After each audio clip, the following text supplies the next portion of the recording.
Trevor with our Cyclery here. Today, we're going to be reviewing the Cascade Components Megatower LT link.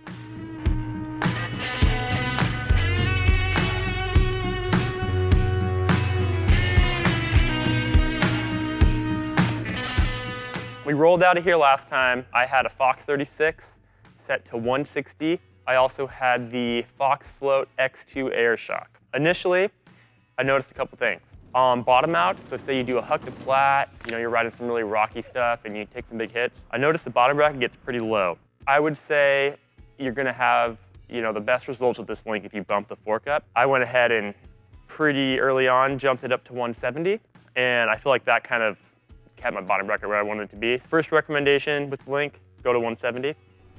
Hook test! Per their recommendation and per my own, I would say back off your low speed compression a little bit. I think I did 2 clicks and it felt good.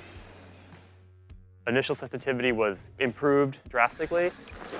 Bottom out resistance was also improved.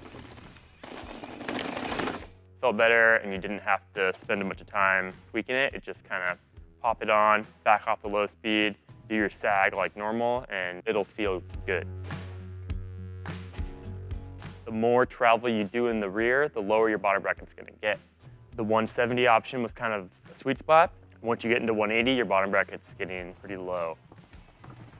For a lot of people, the Megatower is a bike that's a purpose-built race bike, as Santa Cruz intended. And what that means is, you have people that are tuning things, they're really tweaking stuff, and they're riding hard. The stock Megatower, if you get on it and you ride it hard, does a great job. But if you just want to go out for a cruise, you're going to feel that harshness. And the Cascade Components link definitely relieves that. And whether you're running an air shock or a coil shock, I think it's most noticeable on the air shock. It definitely feels just more supple. It's easier to get into the travel.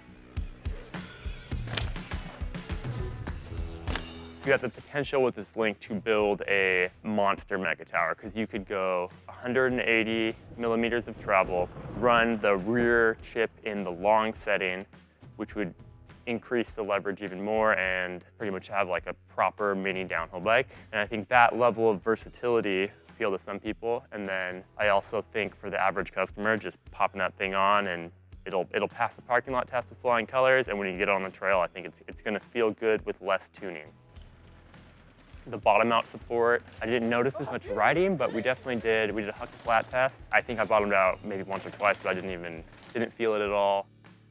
So overall, I would say if you feel like the Megatower is a bike that is too harsh, I think this link will solve that problem for you.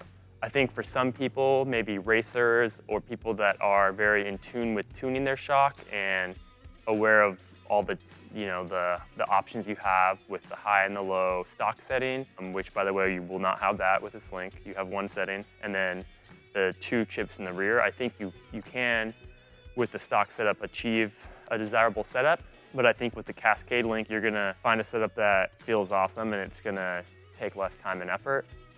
It's a great product. We've been riding it now for a month pretty hard and everything seems to be holding up good. Everything feels smooth still. The installation was a breeze, and my only recommendation is to double check your shock clearances, let the air out, run it, cycle it through, make sure nothing's hitting. Hit up those guys and ask them any questions, drop any questions in the comments below, and go huck your meat. That's right. Huck it.